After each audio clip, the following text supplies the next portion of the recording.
শ্রী শ্রী চৈতন্য মহাপুর সেই মন্দিরের সেবায়িত বঙ্কুবের বন্দ্যোপাধ্যায় আমি এই পানিহাটি দণ্ড মহোৎসব সম্বন্ধে কিছু অর্থ এখানে বলছি।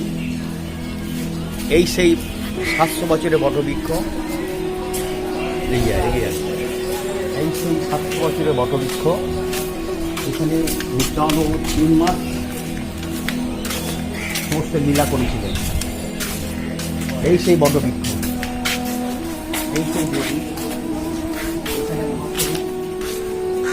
চৈতন্যদেব দুবার এসেছিলেন।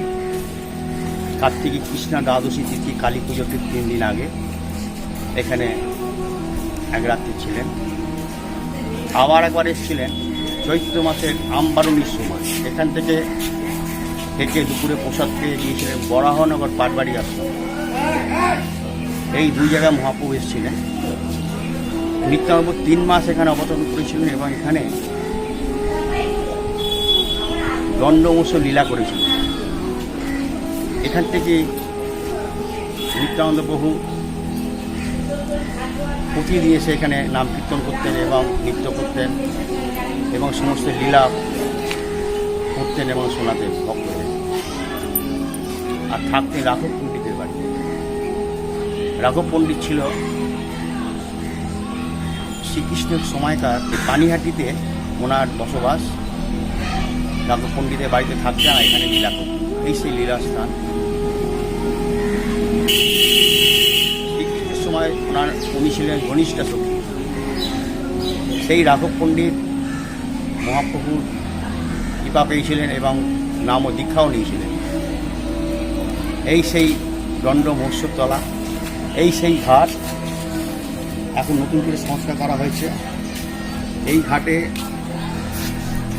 1102 খ্রিস্টাব্দে লক্ষণ সেন বলরাম সেন সময়কার ঘাট। মহাপ্রভু প্রায় 200-300 বছর আগেকার ঘাট।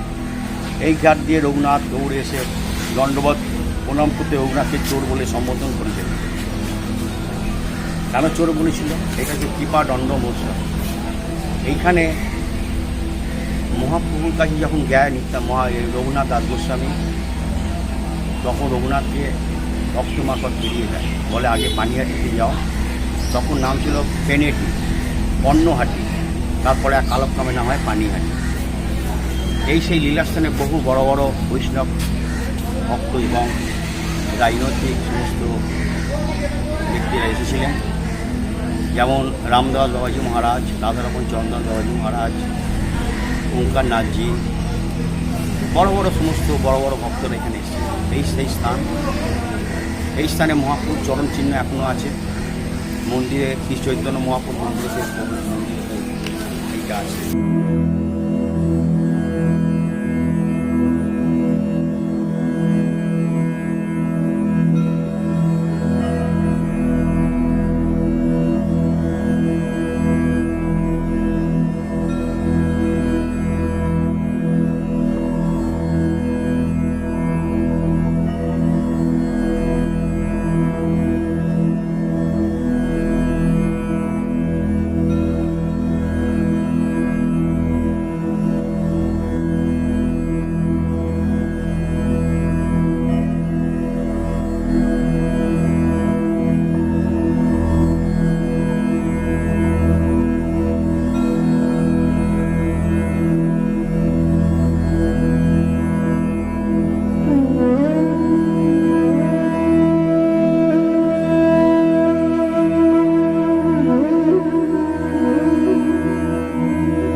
সেই স্থানে সমস্ত লীলা এখনো হয়ে আসছে।